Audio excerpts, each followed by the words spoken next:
араб халифаты, яғни мына арабтардың бүгінгі Қазақстан, Өзбекстан жерлеріне қалай келгендігі туралы тарихты айтатын боламыз. Сондықтан асықпай соңына дейін қарағайсыздар видеоны, себебі бұл маңызды тарихтың бірі. Мысалы, бүгінгі картаға қарайтын болсақ, Қазақстан, Өзбекстан, Түркменстан, Тәжікстан, Қырғызстан жерлеріне араб әскері бір уақыттары қалай келген болатын. Мысалы, 700 жылғы картаға қойып отырмын мен сіздерге алдарыңызда. Бұл 700 жылғы картаға қарайтын болсаңыздар, мына жақта Қытай әскері Қашқария жеріне жетіп отыр. Мына жақта араб әскері. Соншалықты бір арасын тек мына Гималай шыңдары, үлкен таулы аймақтар ғана бөліп жатыр. Көріп отырсыздар. Қазақстанның жері сол уақытта Өзбекстан жері, Қырғызстан жері нағыз күрестің, шайқастың алаңына айналған болатын. Яғни араб әскері мен қытайлардың арасында болатын атылақ шайқасына дейін көптеген өзгерістер болды. Мынау 700 жылғы карта. Мына жақта амьяттар, яғни арабтар, мына жақта қытайлар, оның солтүстігінде түркілер. Енді қараңыздар. Араб қолбасшылары алғашқы уақытта мына Орта Азия жерлеріне келген кезде сауда, мәдени байланыстарды таралуына көп көңіл бөлді. Мысалы, жекелеген қалаларды арабтар қалай жаулап алды? Мысалы, бәрімізге белгілі Бұхара. Бұл Бұхара 706-709 жылдар аралығында жаулап алды. Себебі ол уақыттары Бұхара Орта Азияның ірі сауда және мәдени орталығы болатын. 706 жылы Күтейба ибн Муслим дейтін арабтың қолбасшысы алғаш рет жорық жасап, қаланы уақытша бағындырады. 706 жылы. Қазір 706 жылы картаға қоямын. Алайда жергілікті соғдылар көтеріліске шығады да арабтарды қуып шығады. 709 жылы Күтейба қолбасшы қайтадан оралып, қаланы толықтай жаулап алады, Бұхарада алғашқы мешіт салып, ислам дінін таратуға кеңінен өріс алады, яғни ислам дінін тарала бастайды. Халықты бірден зорлап мұсылман еткен жоқ, бірақ әр мұсылманға салықтық жеңілдіктер беріліп, исламға өтуге ынталандырған болатын. Одан кейінгі кезекте Самарқан тұрды. Қазір қарасаңыздар, мына жерлер арабтардың қол астына өтеді. 708, 709, 710, 711, 712. Қараңыздар. Мына жерлер арабтардың қол астына өтеді. Самарқан соғды мәдениетінің орталығы болған жер, Заравшан аңғарындағы ең бай қала деп айтуымызға болады. 712 жылы Күтейбаның әскері Самарқанды қоршауға алады. Қала халқы қатты қарсылық көрсеткенімен ақыры берілді.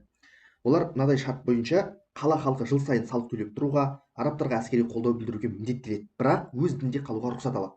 Осы кезден бастап Самарқанда ислам біртіндеп орныға бастайды. Қараңыздар, мына аймақтарда өтіп кетті. Бұхара, Самарқан жерлері. Көріп отырсыздар ғой?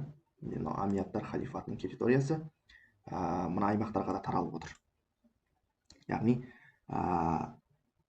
бүгінгі Өзбекстан жерінің біраз бөлігі арабтардың бақылауына өтті. Одан кейінгі кезек Ташкентке келді. Яғни мына Сырдарияның аймағына Шаш аймағы деді. Яғни ол уақыттары Шаш деп аталды, яғни Шашкент немесе Таскент.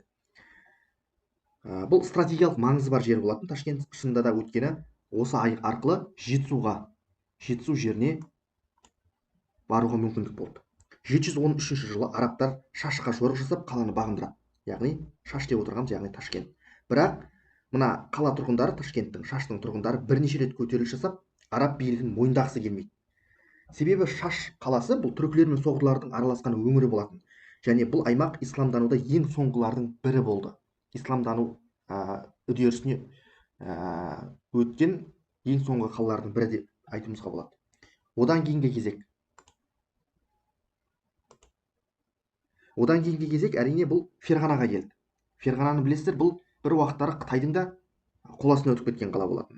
Ферғана арабтарға бағындырылғанымен ондағы халық бірден мойынсұнбайды. 714 жылы Күтейба Ферғананы уақытша бағындырып, бірақ толық бақылауға ала алмайды. Бұл аймақтағы түркі тайпалары түргеш қағандарына арқа сүйей отырып, арабтарға қарсы күресті жалғастыра береді. Сонымен қатар біздің мына Сайрам, яғни Испиджаб, мына қазіргі оңтүстік Қазақстандағы аймақ, бұрын осы жер үлкен Испиджаб қаласы болды. 8-ші ғасырдың ортасында арабтар бірнеше рет Сырдария бойындағы қалаларға жорық жасайды, Испиджабты уақытша бағындырады. Бұл қала арқылы араб ықпалы Жетісу мен Түркістан аймағына тарай бастайды. Жалпы айтқанда арабтар үшін Бұхара, Самарқанды алу, Мәуереннахрды бағындырудың кілті болды да, Шаш пен Ферғананы бақылауға алу арқылы олар Сырдариядан өтіп Жетісу жеріне жол ашқысы келді. Испиджаб пен Түркістан қалалары арқылы ислам діні қазіргі Қазақстан аумағына тарала бастайды. Алайда уақыт өте келе қазақ даласы үшін арабтар қытайлармен шайқасқа түсуіне тура келді. Тек түркілермен ғана емес, Қытаймен. Көріп отырсыздар, міне қараңыздар. 718-ге қоямын. Мына Хиуа жерлері, бүгінгі мына Хорезм аймағы арабтардың қол астына өтеді. Қараңыздар.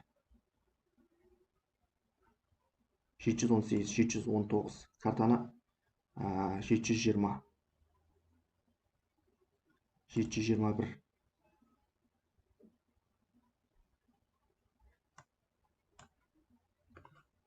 722, 723-ге қояйық картаны, қалай болады екен. Енді 10 жылдықтар бойынша жылжысайықшы. 723 қояйық, 733-ге қояйық, 733, 743. Енді 744, 745, бір жылдықтар бойынша жылжытылатын себебі қазір халифаттың өз ішінде азамат соғысы басталып кетеді. Яғни Аммияттар әулеті билік басынан кетеді. 751-де оның орнына Аббасилер билік орнайды. Аммияттардың әулеті билік басынан кетеді. Қараңыздар, 755-ге қойған кезде Аббасилер мемлекеті әулеті өзгерді. Мына жақта әрине түркілердің орнында ұйғыр қағанаты орнап тұр. Мына жақта Тан әулеті.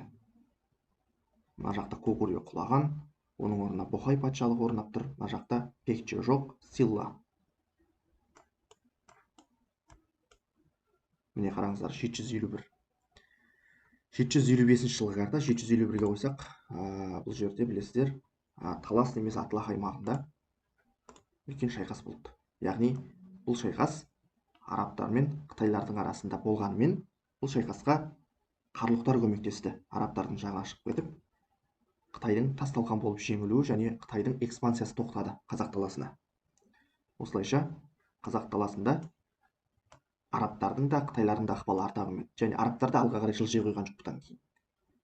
Өйткені әлсіреп қалған болатын. Оңай емес, өйткені Атлах шайқасында екі жақтың да әскері тас талқан болды, үлкен шығындар болды. Арабтар жеңіске жетті дегенімізбен, арабтар әлсіреп қалған болатын. Орталық Азия, Қазақстан территориясына одан әрі қарай жылжымады.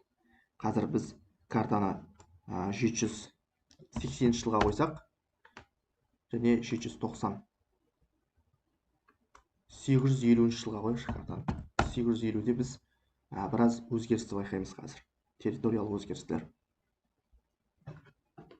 Қараңыздар, мына жақта Қарахандар әулеті. Мына жақта Хазарлар, Тан әулеті.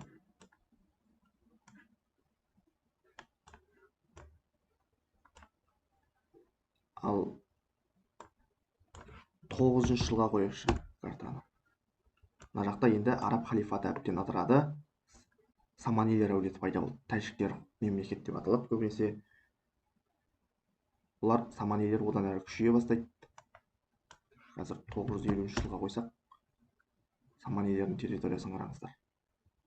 Сырдария, Әмударияның бойы, Хорасан жерлері.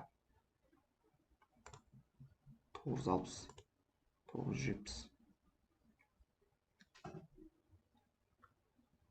Мына жақта Қарахандар әулеті.